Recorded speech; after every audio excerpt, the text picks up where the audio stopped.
nay không có thịt ăn nữa. Gà cũng hết rồi, không có gà mổ ăn. Cô đi xúc cá cho tôi ăn. Đi ngay ngay đây, sắp tối rồi đấy.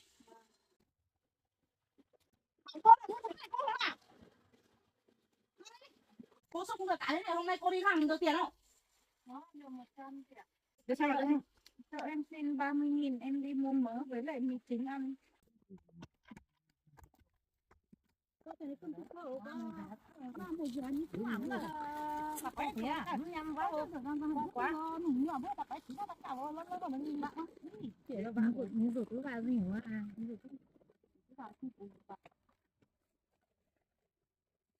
Nó tụi ta đi chiều nhưng mà qua của mẹ. Không, mình nó bạn thích làm nhiều rượu như thế này. Làm Phúc cho xưa. không nhìn không có chữ thơ là bánh thơ lộn của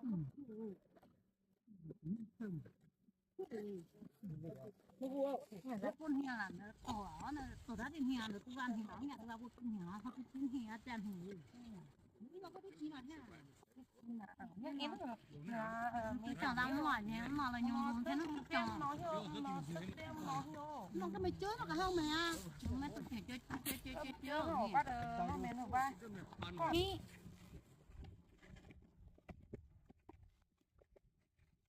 nó là cái mày chơi nữa nhưng hả tụi cứ trẻ trường mà gì nó có cái nhà đi con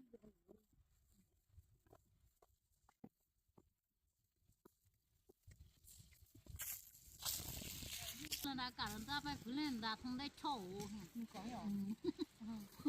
rồi là khôngได้chỗ con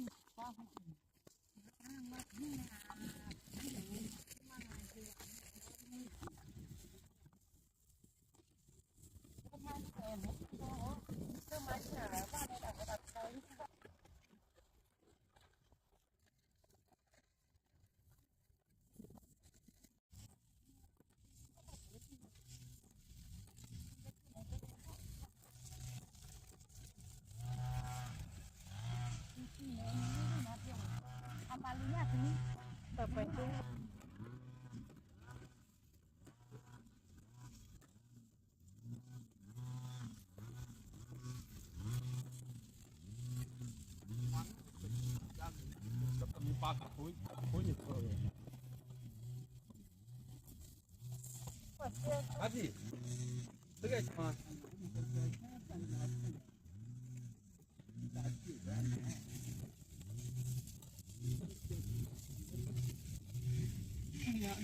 bố muốn đấy họ phải biết chặt thế đấy họ.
cứ vào mà sao?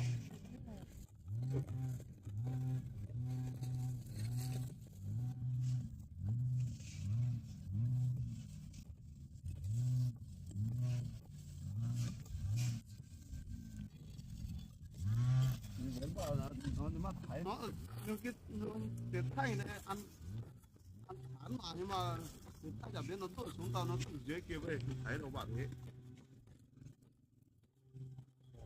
mong vào con tàu gọi để kiều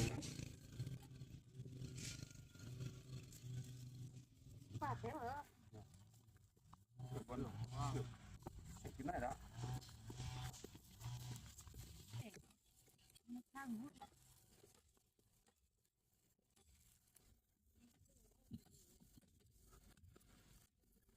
qua xe ấy nó chỉ trả xe cứ nghĩ thế mà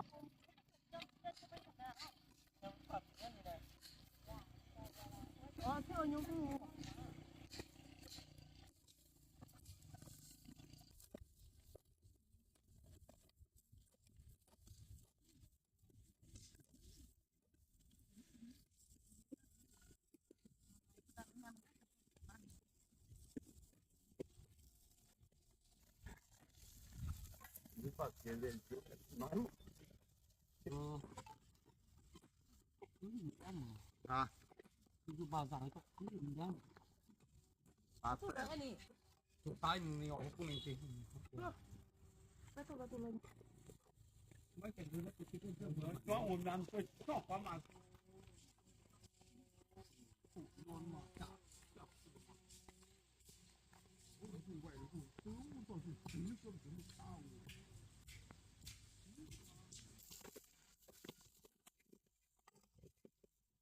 nhà tôi ý dẫn uống nhầm rồi làm xong cái mà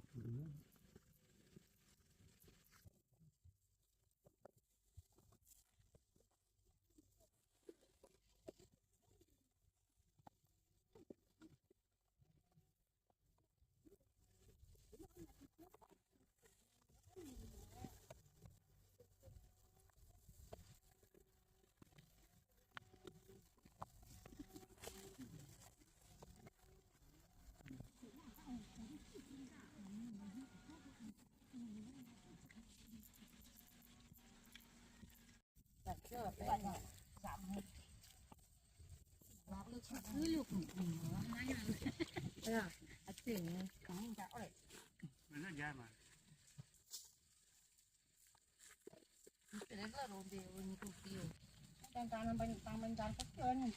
Bố nhà tức là chúng này khác tí quả bị chắc tí hoa chú tức chú nha anh lơ rồi muốn kèm lừa một chiều một chi theo các phụ cả lừa một ta tên nhà vụ còn hết tử ổn vậy mà hồi nhật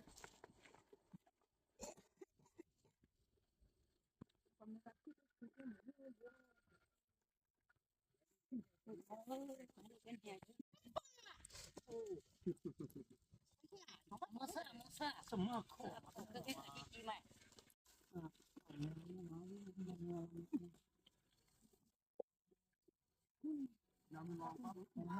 bây giờ mới biết thế là hơi mới từ ta tí vô ở cái cành mỗi chỗ này không đồ gì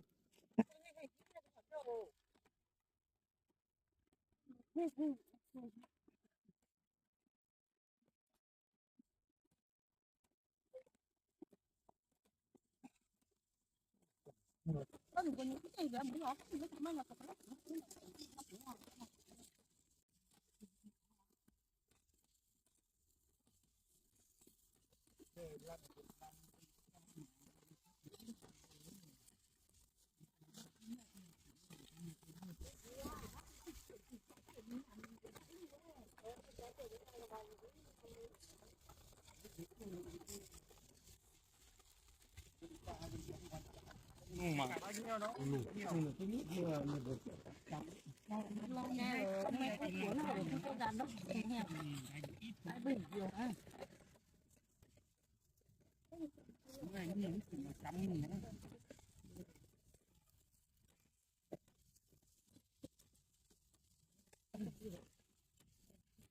Ngoe bây giờ mình làm là đi hết rồi nào có 40 cân ngoài 45 cân là đi hết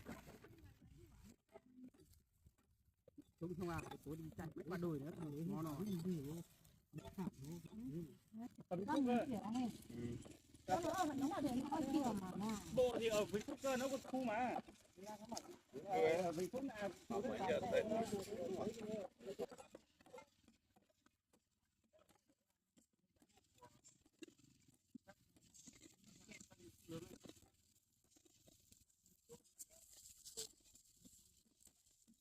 tơ pa đấy ạ thì đây không băm hoa có số biết tí luôn này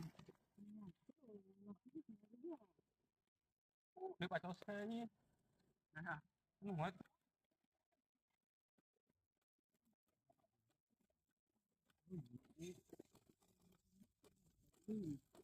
không nhỉ nó làm gì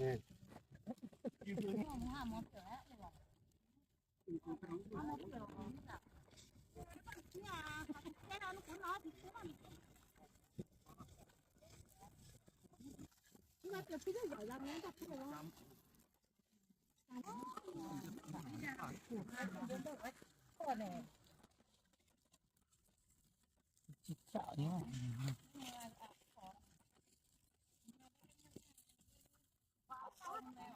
cái tay cơ em cái tay cơ cứ à rồi nó dầu vị ấy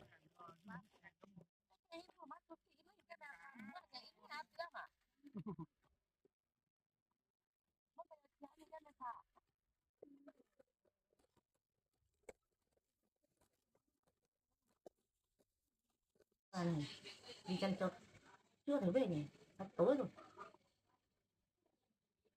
nhìn lâu thế. Một tí nữa lại không có thịt ăn. Bà già này về để bắt mẹ ăn rau xanh không à? Không có thịt ăn. À hay là cái con bé kia ở trên kia nó bảo mình bảo nó làm cái gì nó không làm bảo nó điซื้cá cho mình ăn, không có thịt ăn. Đấy, mình thôi mình thật may mà còn nghĩ ra con bé kia mình có thịt ăn.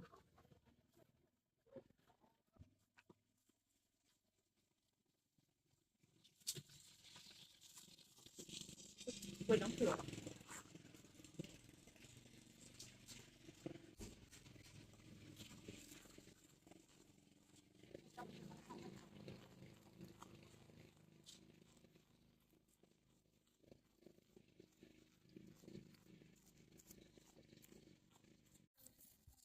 Quê là ngon hết rồi, nhưng mà nó cũng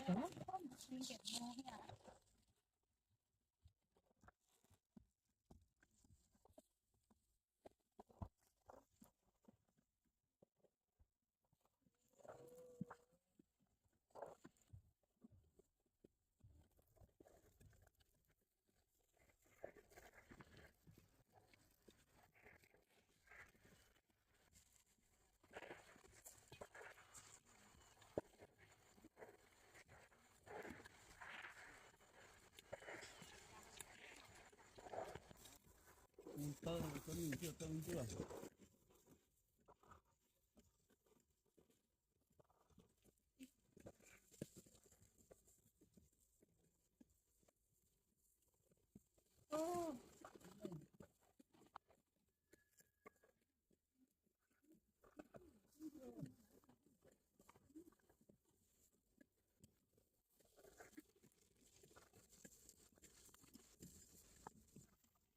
đấy chết rồi đấy rồi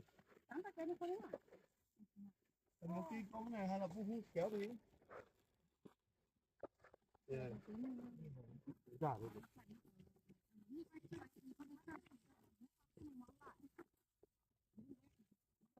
nhà đừng nói đâu nói ra chứ à nó cái đó đâu mình có mà nó mình có chỉ nó có cái nhà chúng ta cũng có tiền nhiều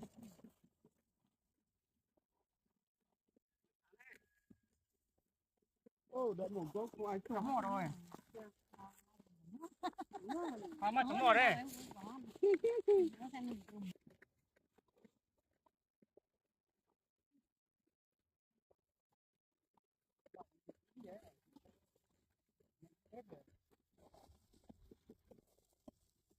cái đó nó tầm mấy rồi.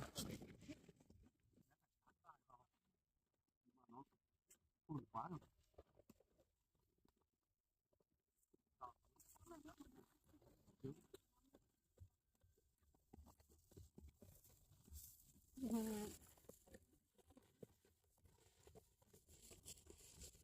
Ô, cái đồng tròn.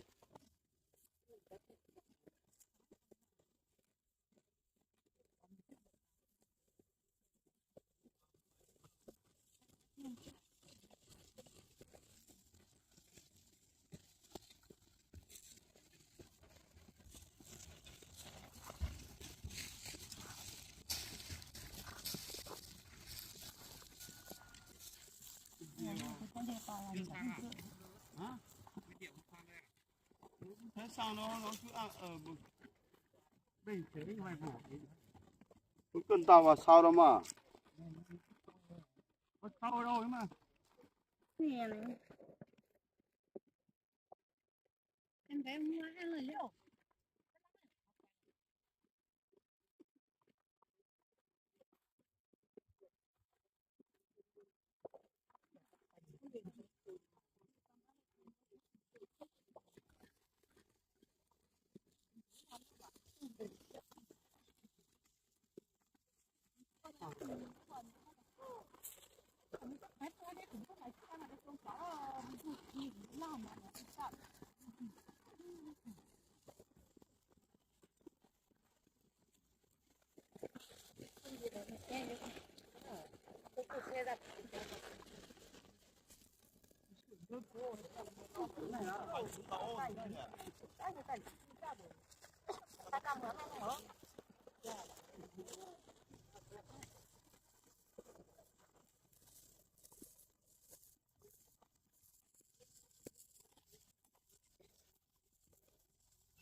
ở cái tiền cái chút tôi cho hiện tôi phụ chữ tôi cho hi tôi cho cho con kia mà ăn tiền là tiền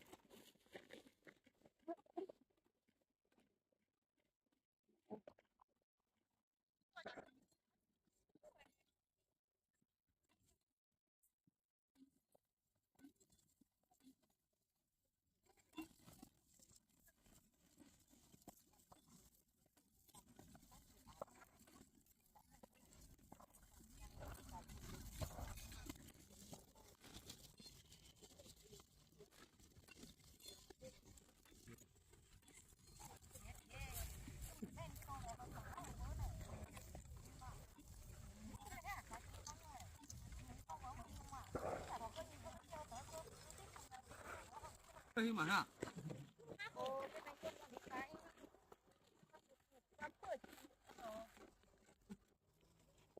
Ủa nó chạy ra nó cắm lên gì.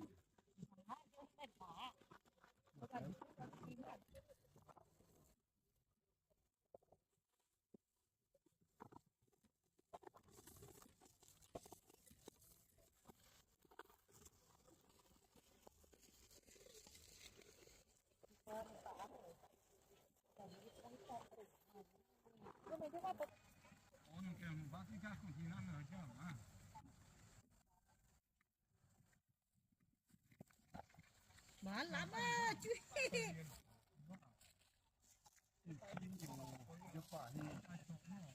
Tới thứ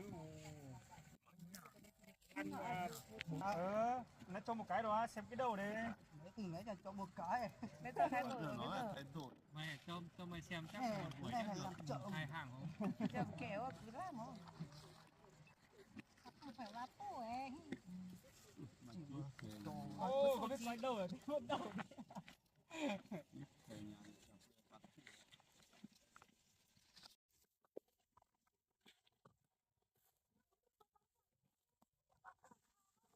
nhà mình nó làm cái như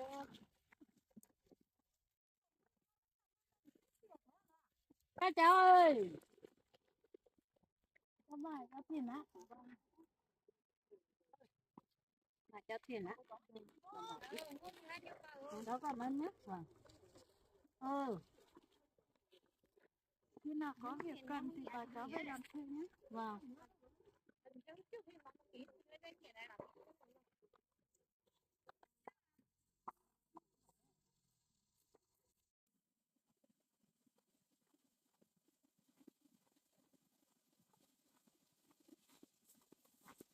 Không biết cái cô này được chưa? Bắt đóng gì chú cá cho mình ăn á.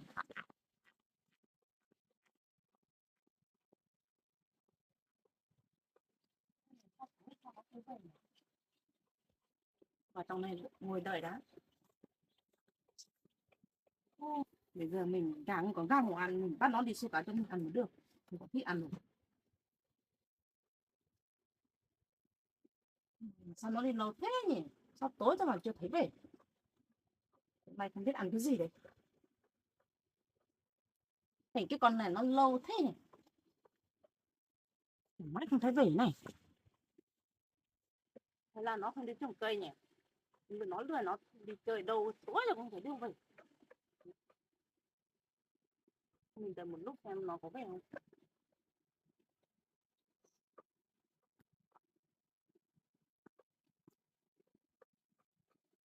Gà này. Đấy quá, tao mà có gà mổ ăn á, tao cũng ngồi đến đợi mày đâu. Tối rồi không đi về này. Mấy con này bé quá.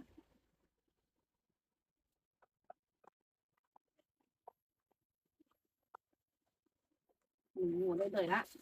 Tối rồi không thấy về này.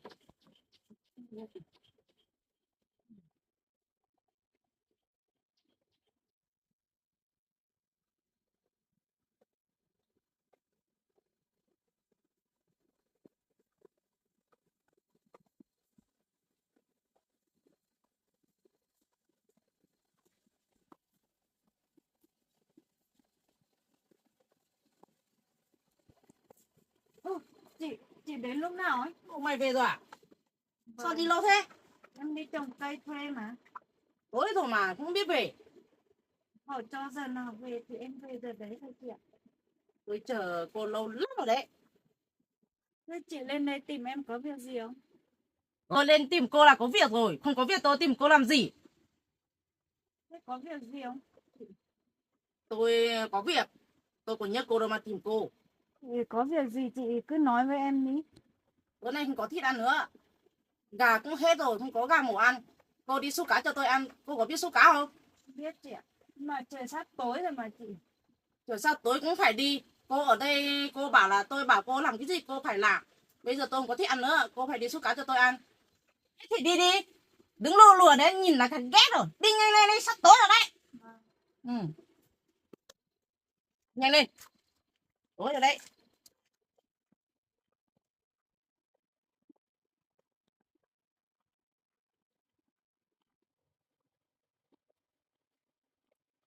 Đấy. Lúc kia. Lúc kia đi. Lúc kia xô xô chắc có cá. Đấy.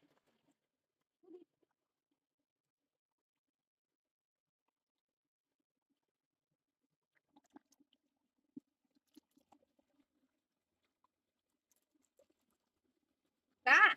Được con bé chị ạ. Thế nào? Lôi. Cái con này là thế. Mày không ăn đâu.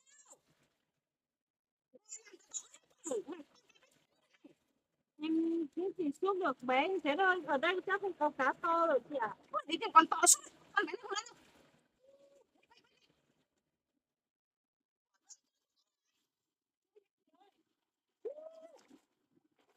Nhanh đi. Sao tối rồi đấy. Đấy, con to lên, con bé không ăn đâu.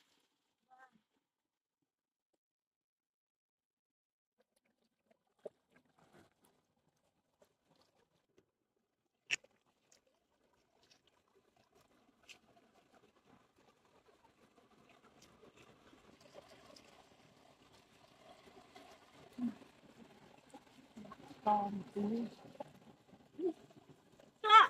Được con cá bé chị ạ. Không có con to nào à?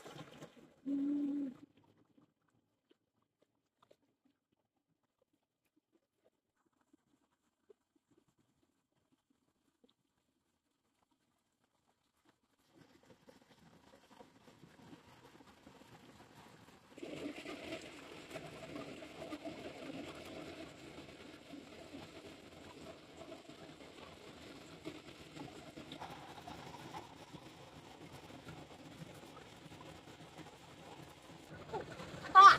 Vâng. Đây đây đây. To như thế này mà lấy nhá. Nhanh lên.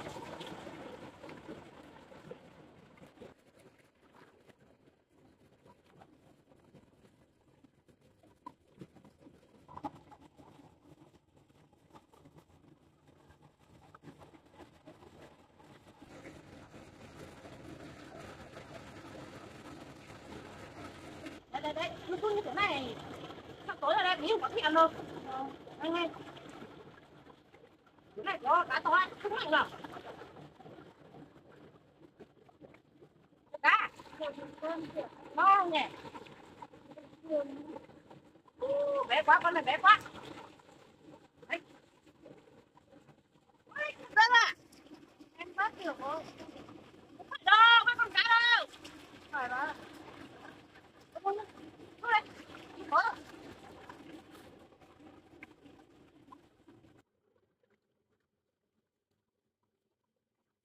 lên đi tối rồi đây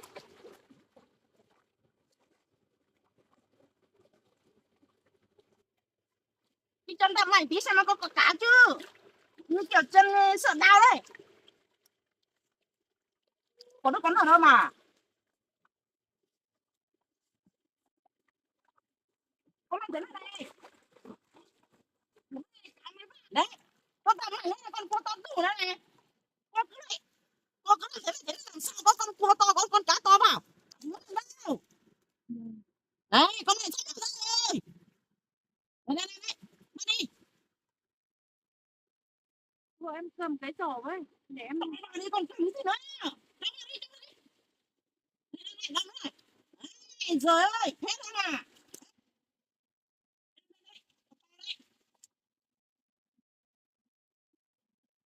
chú đây bắt tối rồi chú kia bắt to kìa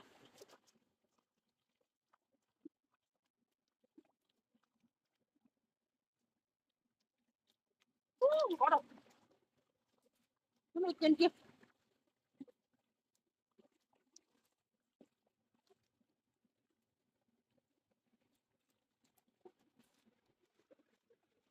có xúc thế này không có cá đâu con không biết xúc cá đâu mà con làm như thế này con không làm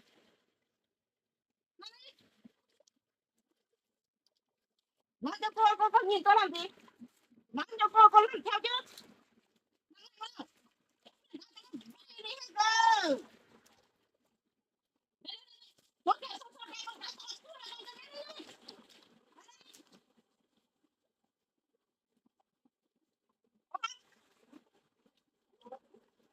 con bé chị đấy cái con cá to của tôi bà làm cho nó chạy rồi con cá này chật tối rồi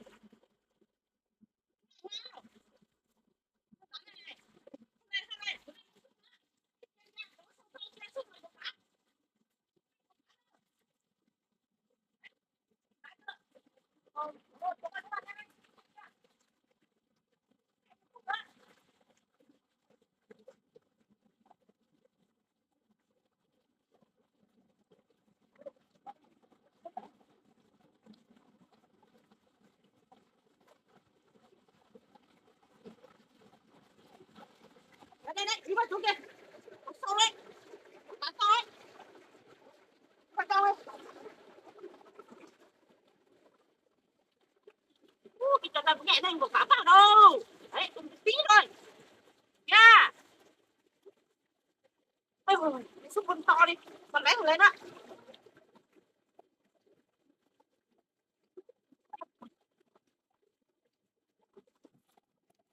thế này cơ mà wow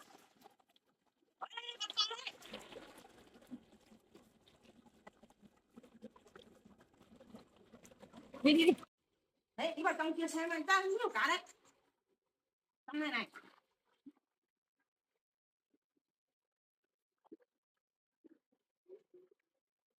không có cá đâu chị ơi cái chân con tạm đâu mà có cá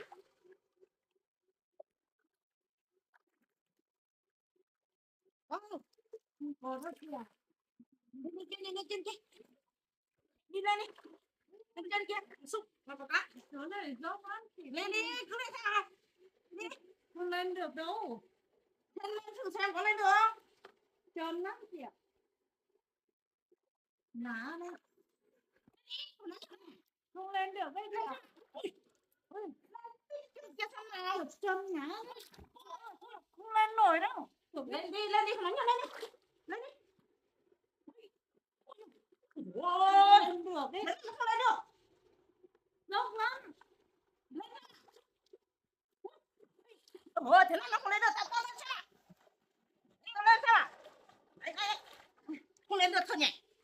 có nước nào đi bằng đi đường nào? Mình đi qua bên kia xem. Đi sao? Đi sao? Ôi nó còn đây đó.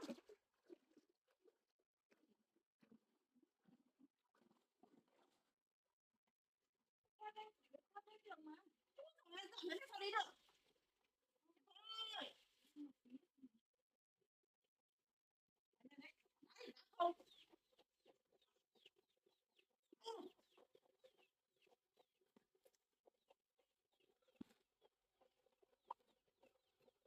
Trời ơi, thằng ăn chết đây ạ. Mình ôm cây chuối cho ăn. Cô làm tôi sợ chết mà đấy. Thằng này sao tao xuống được? Nhìn đây này, tao tại ngã chết. Đây, tao xuống. Đây. Ôi ôi, thế cứ sao làm tao ngã chết rồi. Không kìa, nhiều cá này chỗ này. Không thể làm được cá đâu. Ôi.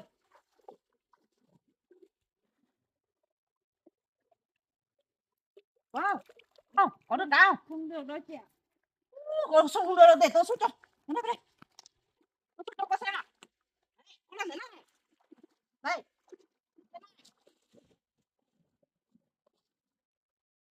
Được chưa? Đây cá đây này.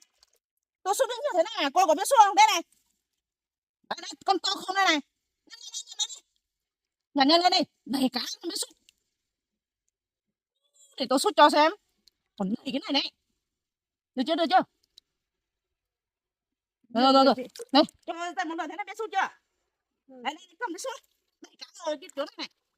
Sút không?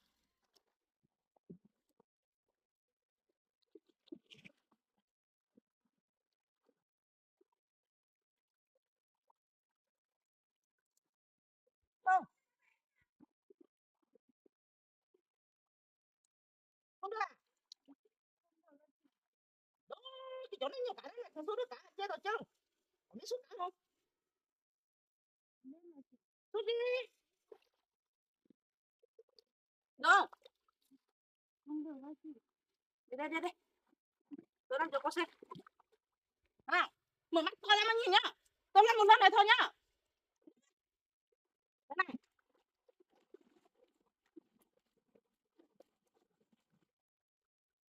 Đây con cua nhìn đi. Mấy con liền này này, nhìn đây. Đây, làm cho tôi từ lúc nãy ăn đủ cá rồi. Cô làm mãi không được con nào đây. Có biết số cá không? Đây. Có được.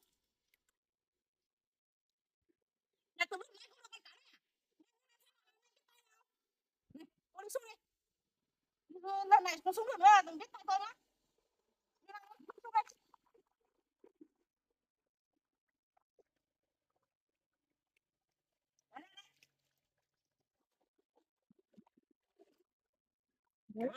Đây. Xuống vào nhẹ bây giờ này. Đấy, xuống mạnh vào. Đây, trên kia.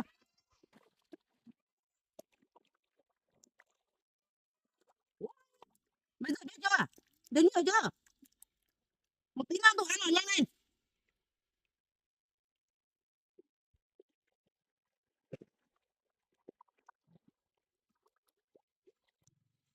Đây, tôi phân cho cô đi vào trong cho xuống chỗ kia. Đi. Đấy, đi.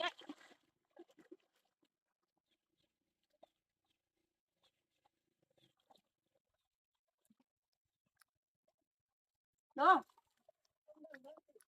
Ở to kia. Sâu kia.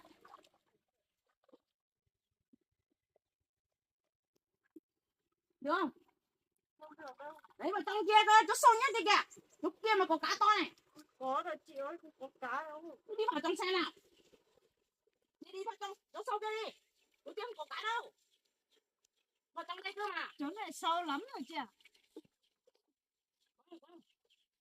Đấy, đi vào chỗ kia.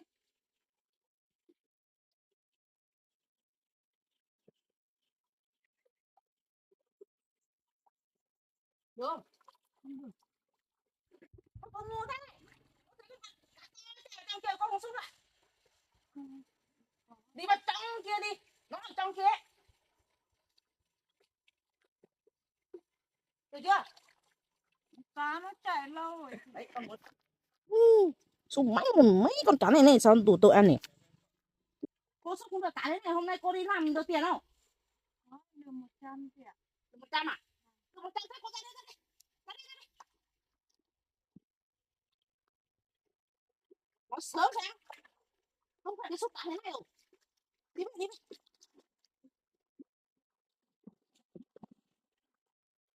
Đâu, tiền cô đâu? Tiền cô đâu? Tôi đi xem à? Có được 120 thôi chị. Đưa xem mà đưa xem. Cho em xin 30.000 em đi mua mớ với lại mì chính ăn.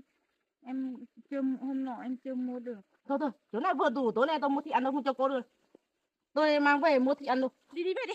Mà sớm này tôi bây giờ đã ăn cơm no rồi, có thịt ăn rồi. Mà sớm tôi phải đi xúc cá này, ướt hết áo này này.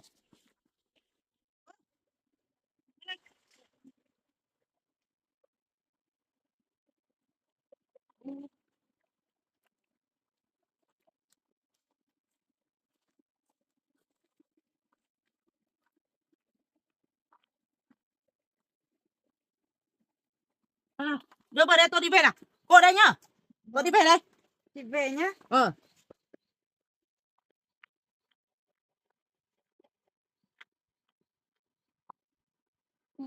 Nay đi lấy được một tí tiền. Mong mới ăn chị đấy lấy đi hết. Bên mai đi kiếm cái gì thì